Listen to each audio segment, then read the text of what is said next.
So mga kuys, gagawa ko ngayon ng assist hook para sa jig.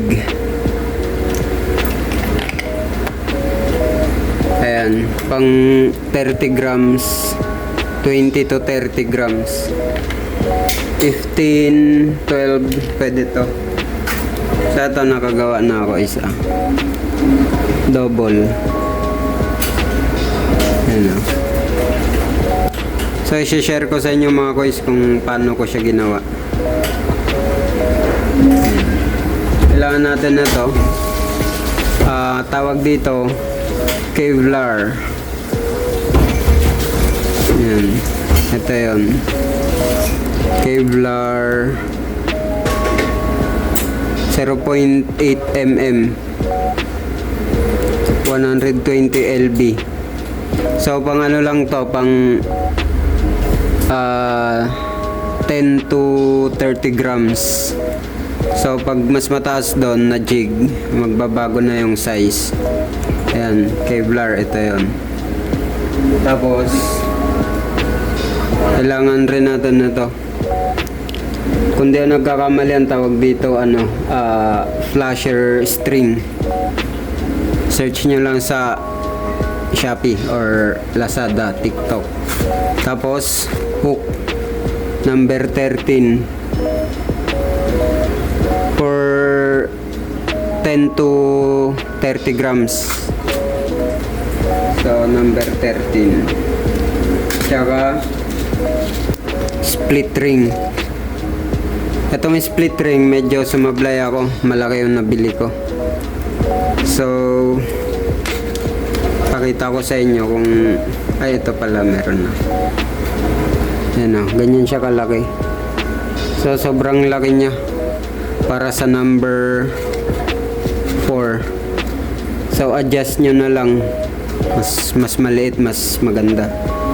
Yan o, ang laki.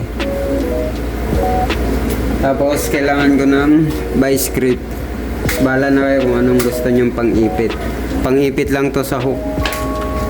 Tapos super glue, tsaka braided line na 2 lb ang gamit ko.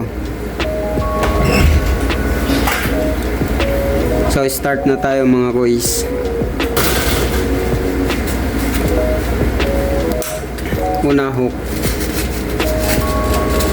double assist hook pala gagawin ko mga kuys. Mas ano yun, mas mahirap kumpara sa single assist. So ganyan, right. Una patihaya muna yung hook, ano, pag ganyan, patihaya. Tapos tatalian ko siya ng braided.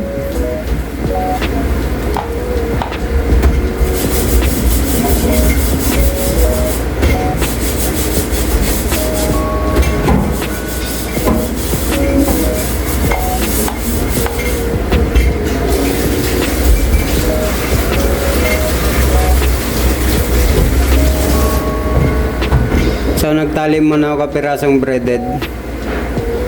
Ayan. Ganyan diskarte ko mga kuys.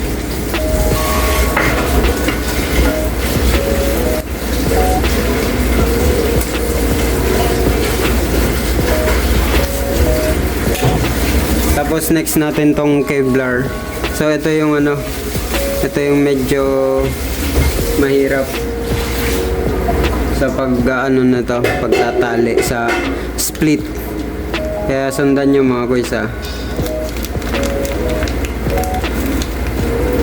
ganito pagtatali sa kanya, split ring tsaka Kevlar. So ganyan nyo muna, tupi. Yan o, tansyahin nyo lang yung haba kasi sayang din naman kung mahaba yung puputulin. So mga siguro 1 inch. Tapos papasok mo to. Yan. Pag napasok na, yan na natin. Yan, sundan nyo mga kuys Yan. Ayan o. Pasok. Tapos tupi mo na rito. Ayan o. Tapos iikot mo to.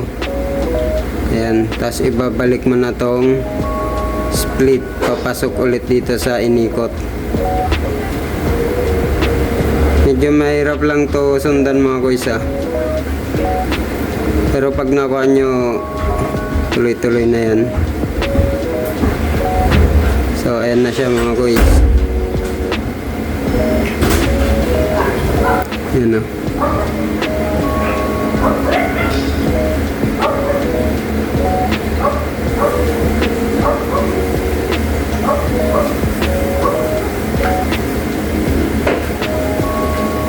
So ganyan lang siya ikutin, itali mga kuys sa split ring.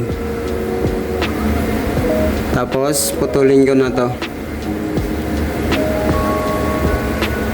Yan, pantayin ko lang yung pagkakaputol. Ayan o. Alright. Diba? So okay na yan mga kuys. Yan siya. Diyan natin itatali yung hook.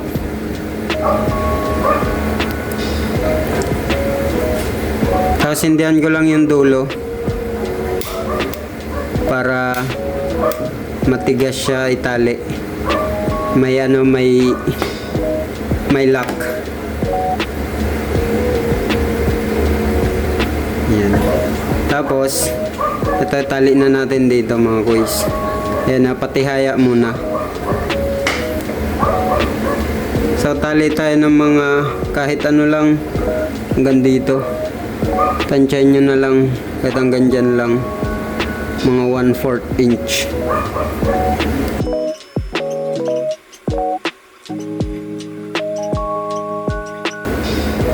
Siyempre yung ikot nyo mga kuys, yung pagtatali rito, medyo may tension. Yan.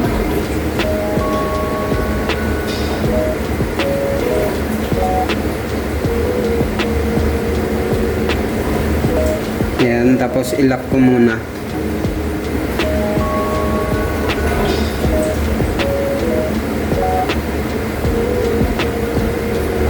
Right. Ito yung tsura niya mga kuys. So yan muna. Tapos kukuha na ako ng string. 2 green. So bahala na kayo sa sa kulay na gusto nyo. Pwedeng green lahat. Yung sa akin kasi imimix ko. Green tsaka silver.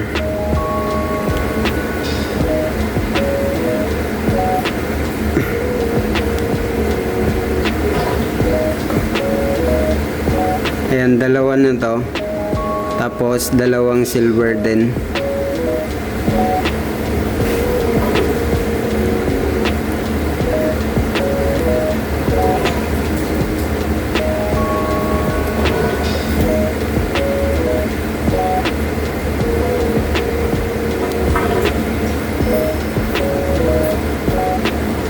So, pantay ko muna. Ayan. Pag napantay ko na siya mga kuys, yung dulo, kukuha ko ng mga 1 1/4 inch. Ayan, ganyan siya kahaba. 1 1/4. So tupi. Ayan o. Tapos tupi ulit. Papantay ko lang siya dyan. Tapos hawak. Dito pantay ulit. Ayan, tupi. Ayan o. Tapos tupi na naman. Pabalik. Pabalik-balik lang.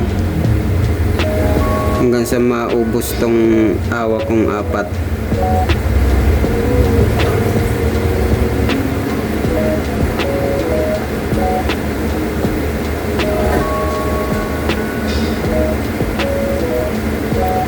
So, ayan. Ayan na itsura mga guys. Ngayon, papantayin ko na lang to.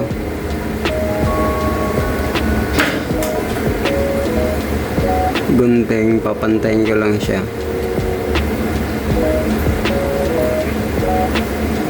Ayan. So, pantay na. Tapos, itatali ko na siya rito. Kanina, nakatihaya yung hook. Ngayon, iikot natin pataob. Ayan. Tapos, dito natin tatali. Right?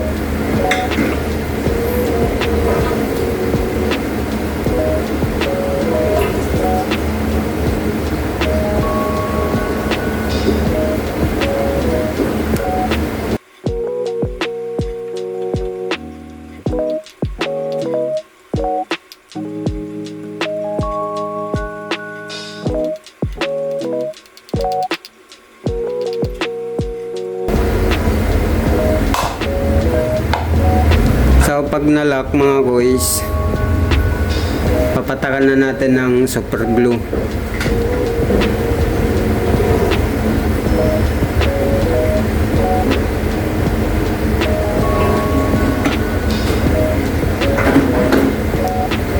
Tapos, putol.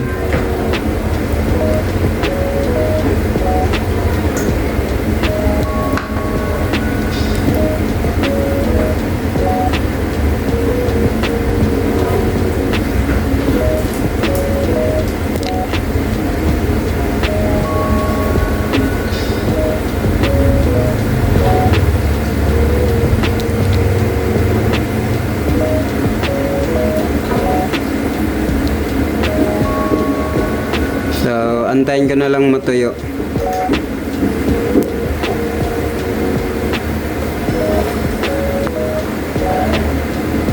So, tuyo na siya mga boys, yung glue.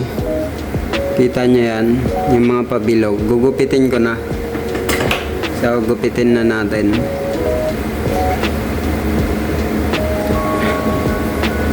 Ayan o. Basic. Kayang-kaya nyo to mga boys. Kaysa bibili pa kayo ng assist hook, bili kayo ng bili. Mas maganda yung gumawa na lang kayo para pag donate ng donate, may mahuhugot lagi. So, ayan. Yan na siya mga boys. Assist hook na. So, kabila ulit. Ganun lang. Ganun ang process lang. Yan. Tapos, pag single naman ang gagawin nyo mga boys, simple lang, mas madali yon. Tutupin nyo lang tong Kevlar, tapos hook. Ayan, ganyan lang. Ayan o. Tali nyo na. Mas madali. So, yun lang mga boys. Sana may na-share ako sa inyo. Right?